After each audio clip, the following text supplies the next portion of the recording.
एक एथेनल है बच्चों, ये एंटर करें कौन है? एक एथेनल है, एक प्रोपेनल है,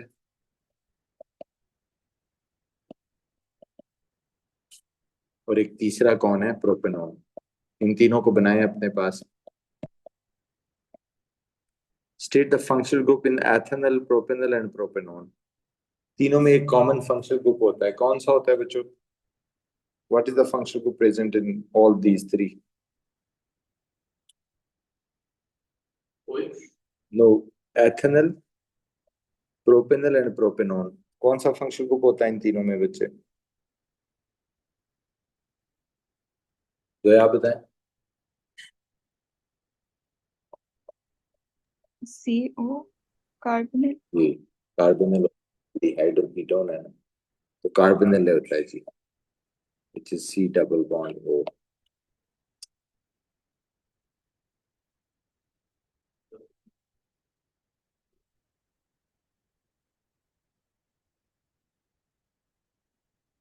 next, state a reagent and the relevant observation that confirm that E, G and H have the same functional group।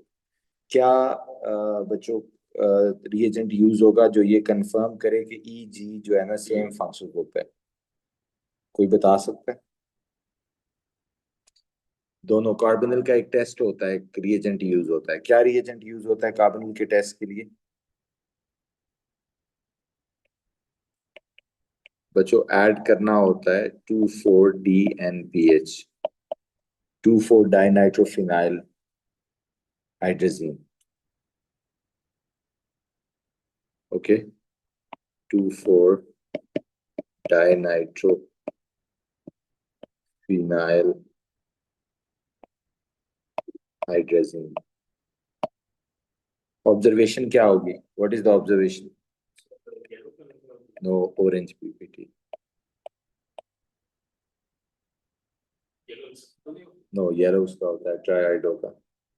Separate samples of F, G and H are each tested with Tollens reagent and with I2 alkaline। I2 alkaline है ना, इसके yellow होता है। ठीक है, 2,4-DNPH के orange होते हैं। कहते हैं जी कि F के साथ नो ऑब्जर्वेबल चेंज है, टॉलरेंस रिएजेंट में नो ऑब्जर्वेबल चेंज है, और पेल येलो प्रेसिपिटेट है। जी में सिल्वर मिरर है, एच में सिल्वर मिरर है। सो इसका मतलब है जी और एच दोनों क्या हैं? एल्डिहाइड्स हैं। एक पेल येलो पीपीटी दे रहा है आयोडीन के साथ, एक नहीं दे रहा। ठीक है, मैं आपको बता दूं कि जो only aldehyde in this world जो येलो पीपीटी देता है एथेनल है। सो इसका मतलब है कि जी तो हमें क्लियर हो गया ना कि जी मस्ट बी एथेनल, क्योंकि ये टॉलन से भी रिएक्ट कर रहा है ना। तो ये दोनों एल्डिहाइड थे, तो ये अगर एथेनल है तो फिर दूसरा ये कौन होगा? ये प्रोपेनल होगा। ऐसे ही है ना। और फिर ये कौन रह गया? What is this? प्रोपेनॉन। तो लिखें जरा, what is F? F is propanone. What is G? G is ethanal. And what is H? Propanone.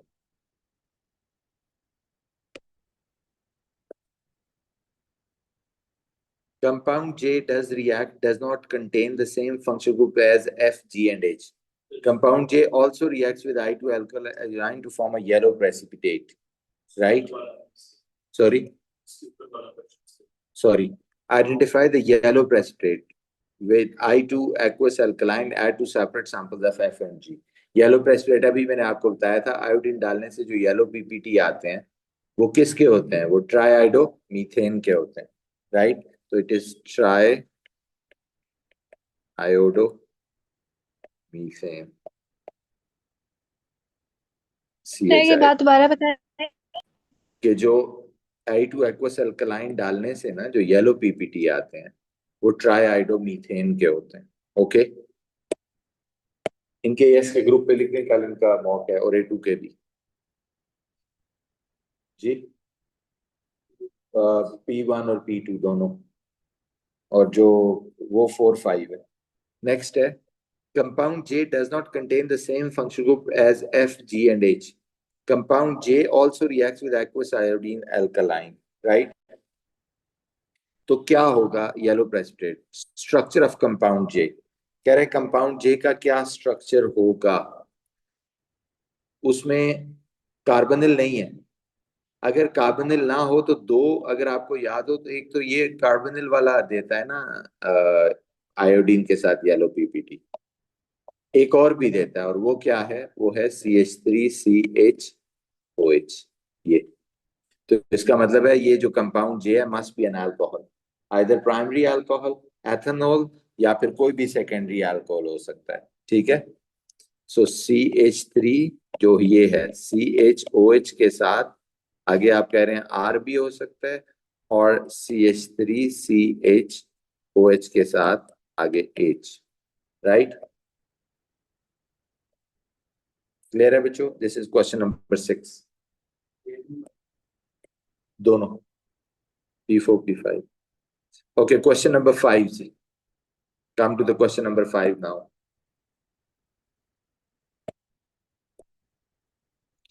Compound A contains the elements carbon, hydrogen and oxygen. Compound A जो है, compound A is heated with sulfuric acid. Compound B and C produced as shown in this figure. ठीक है, A कह रहा है जी कि आपने H2SO4 से हीट किया है तो दो कंपाउंड B और C बने हैं। अगर B और C के फंक्शनल ग्रुप गौर से देखें तो what is the functional group in B? Yes, and what is the functional group in C?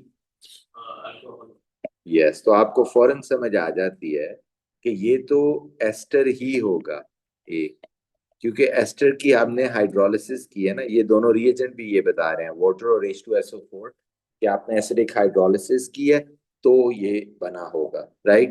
कहते हैं draw the structure of compound A. और एक और चीज क्लियर करें, इसका एक मोल बना है और इसके कितने मोल बने हैं? दो, तो इसका मतलब है इसके दोनों साइड पे होना चाहिए। सो C डबल बॉन्ड OH इधर भी है, और फिर CH2, और फिर C डबल बॉन्ड OH। तो पहले इस तरह लिखना है। एस्टर बनाने के लिए आपको पता नहीं ये अपना क्या लूज कर देता है, OH on the both sides. ठीक है, तो मैं OH को मिटाने लगा हूं, इधर से भी और इधर से भी, और वो अपना क्या लूज करेगा? उधर देखो, वो अपना H लूज करेगा। तो इधर आगे आ जाएगा, मैं कलर डिफरेंट कर देता हूँ, OCH2CH3, और इधर भी क्या आ जाएगा? OCH2 and then CH3, right?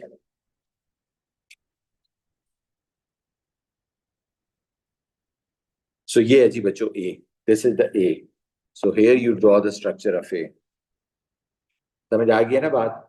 बीच में कार्बोक्सिलिक एसिड है और दोनों साइड पे। A को H2SO4 से हीट किया, what is this reaction? Yes, सही कह रहे हैं, यस, और एसिड हाइड्रोलिसिस पूरा नाम है इसका।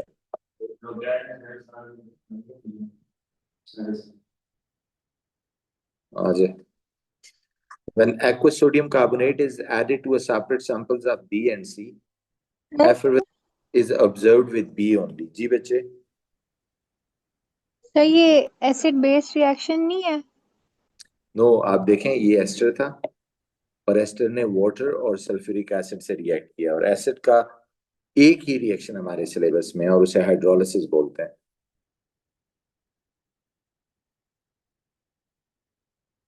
ठीक है sir. When sodium carbonate is added to a separate samples of B and C, effervescence is observed with B only.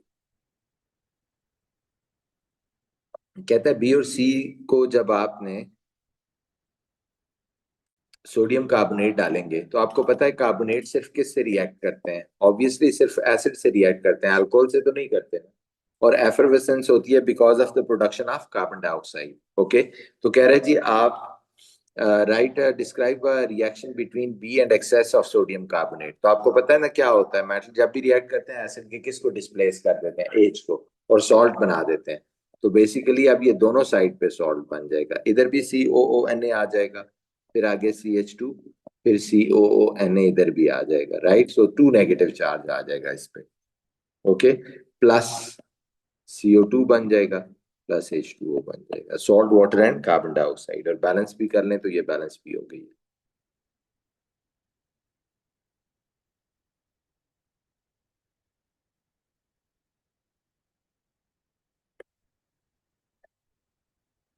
Why C does not react with the aqueous sodium carbonate in the similar way to reaction to B? C क्या है? C एक alcohols है, तो हम लिखते हैं कि alcohols are not as much acidic. Alcohols are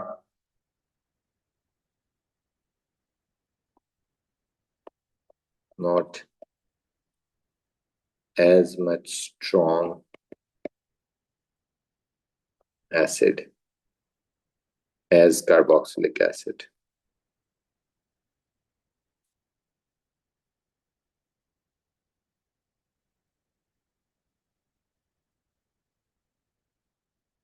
We react with carbonate.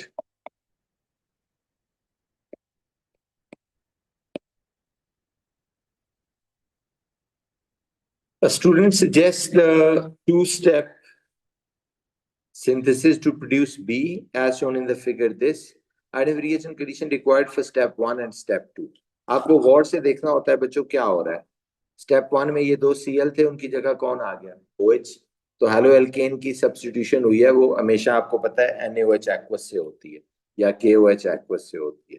तो आप कहते हैं जी स्टेप 1 का रिएजेंट होगा NaOH डिसॉल्व्ड इन वाटर, जिसे आप NaOH एक्वस कहते हैं, एंड हीट और हीट अंडर रिफ्लक्स। OH भी लिख सकते हैं। जी, हीट अंडर रिफ्लक्स भी। अब इसमें देखें क्या हो रहा है। आप कहते हैं इसमें जो OH है वो किस में चेंज हो रहे हैं? COOH में। तो ये तो ऑक्सीडेशन हो गई, ओके। सो ये ऑक्सीडेशन हो गई है, तो इसके लिए क्या यूज होगा? एसिडिफाइड पोटासियम डाइक्रोमेट या हीट अंडर रिफ्लक्स या डाई, वो भी मैंगनेट भी, right. Acidified potassium dichromate.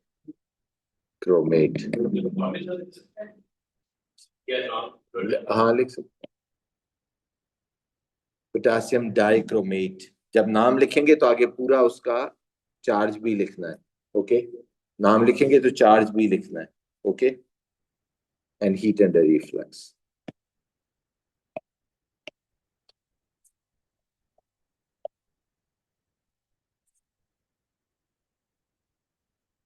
Identify the type of reaction undergoes in step 2. Obviously oxidation हो रही है इसकी।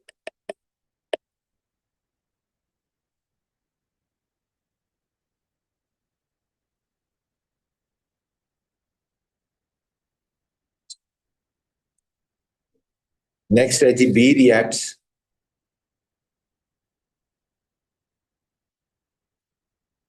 B reacts with excess of reducing agent R to produce D, and excess of PCl5 is added to D. A vigorous reaction occurs. Misty fumes are seen. कह रहे जी B जो है excess of reducing agent R to produce D। जो B है ना, B एक carboxylic acid है, ऊपर देखें आप, B is this। कह रहे इसको आपने एक रिड्यूसिंग एजेंट से रिएक्ट कराया और वो डी बन गया, तो ऑब्वियसली बी इज, जब कार्बोक्सिलिक एसिड है तो it turns into this. Reducing agent की रिडक्शन होगी तो क्या बन जाएगा? वो एक प्राइमरी अल्कोहल बन जाएगा, यानी ये भी बन जाएगा CH2OH और ये भी बन जाएगा CH2OH। दोनों तरफ यही होगा ना, प्राइमरी अल्कोहल बन जाएगा। कह रहे vigorous reaction occurs an excess of PCl5 is added to D। अब ये हमारा D है, ओके। D क्या है? एक डायोल है जिसके दोनों तरफ OH OH है, ओके। इसके साथ फिर PCl5 को कह रहा है रिएक्ट कराया, और आपको पता है PCl5 जितने भी OH होते हैं उनको सब्स्टिट्यूट कर देता है, ओके। कह रहे जी identify the misty fumes seen. वो आपको पता है किसके होते हैं? HCl के, स्टीमी और misty fumes. Organic compound E is produced, E में आपको पता है इन दोनों OH की जगह कौन आ जाएगा, Cl आ जाएगा, तो डाई हेलोएल्केन हो जाएगा इसाइल। Okay, identify formula of reducing agent R. Carboxylic acid की रिड्यूसिंग एजेंट, दो रिड्यूसिंग एजेंट यूज होते हैं, NaBH4 एक LiAlH4। तो कार्बोक्सिलिक एसिड के लिए कौन सा यूज करते हैं, LiAlH4, क्योंकि NaBH4 सिर्फ एल्डिहाइड कीटोन की करता है। Complete the question, describe the reaction of B with excess of R, use the H to represent one atom of hydrogen। अब बच्चों इसमें आपको पता है कि ये जो COOH है और ये COOH, इन दोनों को किस में चेंज होना है, CH2OH में। तो एक ऑक्सीजन इधर से माइनस होगा, अब सुनना गौर से, एक ऑक्सीजन इधर से माइनस होगा, ठीक है, और दो दो हाइड्रोजन ऐड भी होंगे, तो 4 हाइड्रोजन तो बच्चों इसमें ऐड हो चुके हैं, 4 हाइड्रोजन, तो 4 हाइड्रोजन तो ऐड हो गए, और क्योंकि एक ऑक्सीजन इधर से माइनस होगा, एक ऑक्सीजन इधर से माइनस होगा, तो उन दोनों के साथ भी दो दो हाइड्रोजन चाहिए to make 2 molecules of water. तो टोटल 8 हाइड्रोजन होंगे। This is what I wanted to tell you कि बैलेंस्ड इक्वेशन चाहिए होगी, राइट। क्योंकि आपने जहन में ये रखना है, मैं दोबारा बता देता हूँ कि RCOOH जो है वो RCH2OH में जब चेंज होता है तो कितने हाइड्रोजन इसमें ऐड हुए, 2, और कितने ऑक्सीजन इससे निकले, 1। तो इस ऑक्सीजन के साथ भी तो 2 हाइड्रोजन चाहिए जो इसके साथ मिलके क्या बना देंगे, H2O। ये एक की बात बता रहा हूं। तो एक एक कार्बोक्सिलिक को रिड्यूस होने के लिए कितने हाइड्रोजन चाहिए होते हैं, 4। तो 2 कार्बोक्सिलिक को रिड्यूस होने के लिए कितने हाइड्रोजन चाहिए होंगे, एटम्स, 8 एटम्स चाहिए। सो ये फुल इक्वेशन बन गई। वो कहता है आपने उस ऑर्गेनिक कंपाउंड का नाम बताना है जो फाइनली बना है। तो आपको पता है इसके आगे जब आप करते हैं तो दोनों जगह Cl आ जाता है, तो आप कहते हैं ये 3 CH2s है, और इधर भी Cl आ जाएगा, इधर भी Cl आ जाएगा। तो अगर मैं इसकी नंबरिंग करूं तो क्या बनेगा, देखें, 1 2 3, तो क्या नाम होगा इसका, 1 3 डाइक्लोरोप्रोपेन, 1 3 डाइक्लोरोप्रोपेन।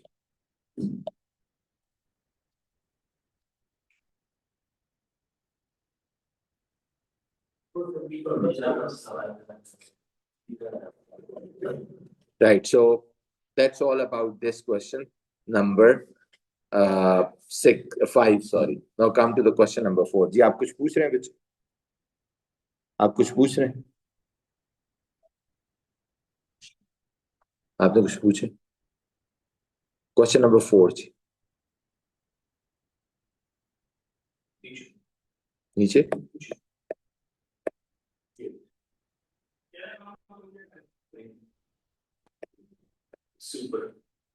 नहीं ऊपर है ना, 4, हाँ ये सॉरी। कहते हैं the structure of vitamin C is shown here, figure 4.1। Deduce the empirical formula of vitamin C. Vitamin C का एम्पिरिकल फार्मूला, कोई भी एम्पिरिकल फार्मूला निकालने से पहले मॉलिक्यूलर निकालना पड़ता है ना। तो अगर मैं मॉलिक्यूलर निकाल लूं, 1 2 3 4 5 6 कार्बन है इसके अंदर, कितने हैं, C6, ठीक है, और एच कितने हैं, यहाँ तो कोई हाइड्रोजन नहीं है, यहाँ भी नहीं है, यहाँ भी नहीं है, तो 2 3, यहाँ एक हाइड्रोजन है 4, यहाँ एक हाइड्रोजन है 5, यहाँ 2 है 7, ठीक है, और फिर उसके बाद कितना है 7 जी, तो कितने हो गए, 8, 8 हो गए ना, यहाँ और ये 1 है, ये 1, ये 2, ये 3, ये 4, ये 5 6, ये 7 और ये 8। समझ आ गई, क्लियर है, दोबारा से देखें, 8 ही बनते हैं। Okay, how many oxygen, how many oxygen, oxygen तो क्लियरली नजर आ रहे हैं, 1 2 3 4 5 और 6। लेकिन ये तो कौन सा फार्मूला है, मॉलिक्यूलर, तो इंपेरिकल क्या होगा, 2 से डिवाइड कर देते हैं, C3, यही बनेगा ना। कह रहे जी vitamin C, the concentration of vitamin C found by titration with iodine. Okay, iodine से टाइट्रेट करके निकालना है। Vitamin C tablet is dissolved in water to produce 200 cm³ of vitamin C कितना है 200 cm क्यूब, ये याद रखना है आप। 50 cm cube of this vitamin C solution is added to a flask, approximately 150 cm cube of water, an indicator. Okay, exactly 28.4 cm cube of 5 times 10 to the power minus 4 mole per I2 reacts with a sample of vitamin C in the flask. Calculate the amount in mole of iodine. Right? तो आप simple है बच्चों, start करते हैं उससे जिसका volume concentration दोनों दिए हों। किसका है ये वॉल्यूम और कॉन्सेंट्रेशन? आयोडीन का। तो सबसे पहले उसके मोल्स निकाल लेते हैं, इधर देखिए। तो मैंने सबसे पहले उसके मोल्स निकाल लिए। तो कितने मोल्स आ गए उसके? 1.42 टाइम्स 10 टू द पावर -5। अब फिर आपको देखना है आयोडीन और विटामिन सी की आपस में रेशो क्या आ रही है? 1:1। तो क्या वही मोल्स उसके आगे? आयोडीन और विटामिन सी की रेशो 1:1 है ना। तो 1.42 times 10 to the power -4, -5 moles आ गए आयोडीन के, विटामिन सी के। लेकिन विटामिन सी का कितना वॉल्यूम यूज किया था आपने, वो देखें। 5। तो ये तो 5 में आए हैं ना, तो आपको 150 में निकालने हैं। ठीक है, तो मैंने 150 में जब रेशो करके निकाले, ये देखें। ठीक है, कि 1.42 टाइम्स 10 टू द पावर -5 जो है वो 5 cm क्यूब में, सॉरी 150 है ना, नहीं 200 cm क्यूब है, सॉरी 200 cm क्यूब जी, 200 हो गया ना। ठीक है, so 200 cm cube of vitamin C है, 200। सर अब वो कह दोबारा रहे जी कि निकाल सकते हैं? जी जी, मैं दोबारा बता देता हूँ। अब देखिए, सबसे पहले आपको आयोडीन के मोल्स निकालने हैं इसके। ये देखिए, इसकी कॉन्स्टिट्यूशन वॉल्यूम है ठीक ना, है। इसके मोल्स निकाल लिए। Is it clear? ठीक है। ठीक है। आयोडीन के मोल्स निकाल लिए। ये ओके, अब वो कह रहे जी कि ये जो आयोडीन है, अब आप ऊपर देखिए, 5 cm of this vitamin C solution is added to the flask with approximately 150 cm cube water as an indicator. Exactly 28.4 into this reacts with sample of vitamin C solution in the flask. अब इसके moles आ गए मेरे पास 1.42 times 10 to the power -5। यहां तक आपको बात समझ आ ठीक गई? है। ठीक है। ये अब ये वाले जो है, ये कितना वॉल्यूम था, और फिर मैंने रेशो कर ली दोनों की। दोनों की रेशो 1:1 आ रही है, 1:1 आ रही है ना, जी ऐसे ही जी है ना। फिर ये विटामिन सी के जो जी मोल्स आए हैं ना, ये वाले, अब यहां समझना, 1.42 टाइम्स 10 टू द पावर -5, ये किस में है? ये 5 cm क्यूब में है, क्योंकि 5 cm क्यूब यूज हो रहा है ना। और हमें टोटल सोल्यूशन कितना है? 200 cm क्यूब, हमें उसमें मोल्स निकालने हैं। ठीक है, तो वो जब मैंने निकाले, divided by 5 multiplied by 200, right, तो वो आ गया 1.42 times 10 to the power minus जो भी वैल्यू आती है, राइट।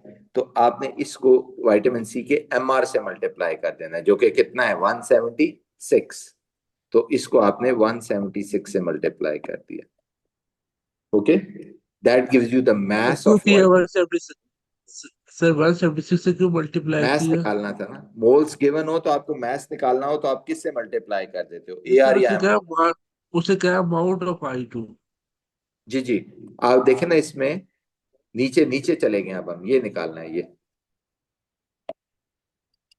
मैस ऑफ अच्छा विटामिन ठीक है सी ठीक है। इन द टैबलेट, वो निकाल लिया ना हमने। अमाउंट ऑफ आई टू निकाल लिया था, ठीक है। वो ये आ गया था, वो ये आंसर था ये।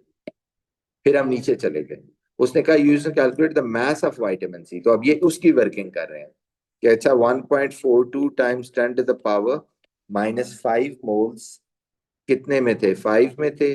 200 में कितने होंगे? मल्टीप्लाइड बाय 176 करेंगे तो ये टोटल मास आ जाएगा। ओके, और ये जो मास आएगा विटामिन सी का, ठीक। वो आता है कितना आता है? जरा कोई कैलकुलेटर है किसी के पास? चेक करें। 2.49 टाइम्स 10 टू द पावर -3। अब ये आ गया मैथ्स। ओके, देखें क्या आता है। कैलकुलेटर है जो है आपके पास? आपके पास है कैलकुलेटर? आयशा चेक करें जरा। 0.249 आ रहा है। 0.249 249 जी, 2.49 76 से मल्टीप्लाई करके। जी सर।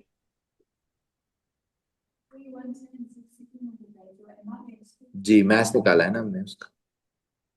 क्लियर है बच्चों? एनीवन?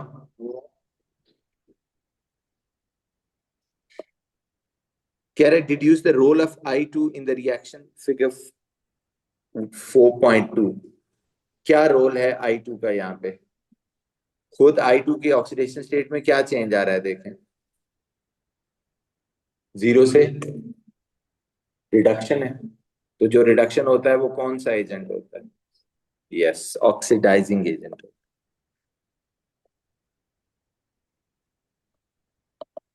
जो लोग जूम पे, मेरी आवाज आ रही है? मेरी आवाज आ रही है? जी sir. Okay, suggest two reasons why hot acidified potassium manganate 7 is not a suitable reagent for producing Q from vitamin C.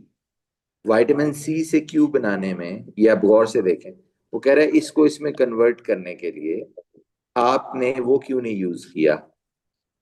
Why not to use the KMNO4? क्या प्रॉब्लम आना था? K2Cr2O7 से इसकी ऑक्सीडेशन की है, क्योंकि KMNO4 आपको याद है इस एल्कीन की भी ऑक्सीडेशन कर देता। KMNO4 क्या करता? इस वो यस, तो इसकी भी ऑक्सीडेशन कर देता है, जबकि इसकी ऑक्सीडेशन नहीं होनी चाहिए।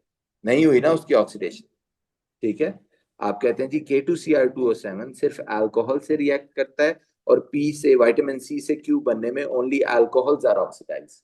अगर हम KMNO4 यूज करेंगे तो alkenes would also be oxidise, जो कि फिर क्यू नहीं बनेगा, there be some other products. मेरी आवाज आ रही है बच्चों?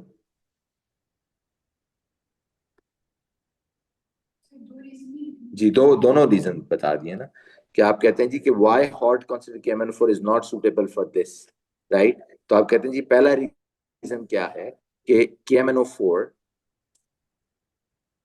जी जो बच्चे जूम पे, मेरी आवाज आ रही है? जी sir. KMNO4 can oxidise, yes, carbon carbon double bond और एल्कीन, ठीक है, along with alcohols। यस, हमें सिर्फ अल्कोहल की ऑक्सीडेशन चाहिए, कि KMNO4 जो है ना वो उससे भी रिएक्ट कर देता है, ठीक है। और दूसरा, एक और चीज जो चेंज आया है वो भी देखें क्या आया है, गौर से देखिए कि पी से क्यू में एक और भी ऑक्सीडेशन हुई है जो नहीं हुई, वो क्या है? गौर से देखें, पी से क्यू में क्या हुआ है? ये जो दोनों अल्कोहल थे इनकी ऑक्सीडेशन तो क्या हुई है? नहीं हुई है। नहीं हुई ना, सिर्फ और सिर्फ किसकी ऑक्सीडेशन हुई है? ऐसा ही है ना जी, प्राइमरी और वो सेकेंडरी अल्कोहल, ठीक है। सो K2Cr2O7 की जगह अगर हम KMNO4 यूज करते तो stronger oxidising would have oxidized all the alcohols, right? तो लिखिए जरा, KMNO4 would have oxidized, number 2, oxidize all primary and secondary alcohols। Strong होता है KH2Cr2 इंस्टेड ऑफ ओनली ये जो टर्शरी वाले हैं, ओके। आवाज आ रही है मेरी? ओके नेक्स्ट, कह रहे जी predict two absorption sorry that will be seen in infrared spectra of both vitamin C and Q. Describe the relevant bond and specific functional groups that is responsible for each absorption of this। So carbon carbon double bond है, नहीं sorry, इसमें दोनों में same निशान है। OH.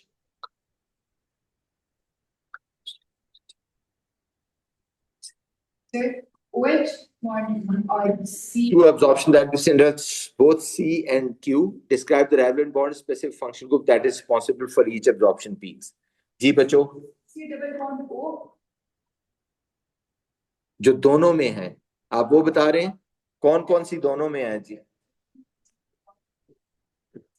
Okay, C double bond O दोनों में, और पीक कहाँ पे होगी वो भी बताइए।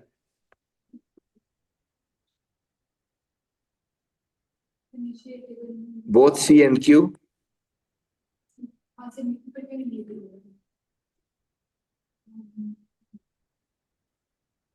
17, 10, 17. No, C double bond O का आप क्या लिखूं आगे? 1710 से 1710 टू 1750 दोनों में होगी, इसमें भी होगी और इसमें भी होगी। और किस फंक्शनल ग्रुप की वजह से आई है? Excuse me, ester. C double bond O के साथ कौन है आगे?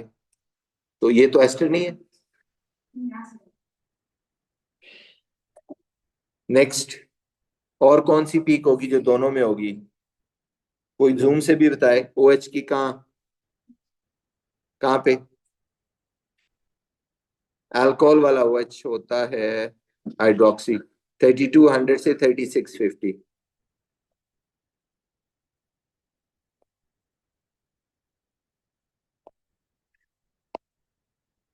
कोई और जूम से भी कोई बताए बच्चा? एक बात पूछनी है। जी, तो ये जो CO वाली है, ये हाइड्रोक्सी एस्टर वाली, ये कब यूज होती है? कोई भी आपने बतानी है, आपकी चॉइस है। उसने कहा कोई से भी बताएं जो दोनों में हो, जो दोनों में हो वो बतानी है नहीं आपने। सर, मैं रैंडम हाइड्रोक्सी एस्टर पीओ, वाली लाइक यूज कब होती है? आपका सवाल नहीं मुझे समझ आया। आप हर वक्त यूज कर सकते हैं उसको, जब जब भी हो। ये देखें ना, ये 1040 से 1300 है, तो आप कहते हैं 1040 से 1300 पर CM due to ester function group होगी ना। और CH एल्केन की वजह से ये होती है 2850 से 2950।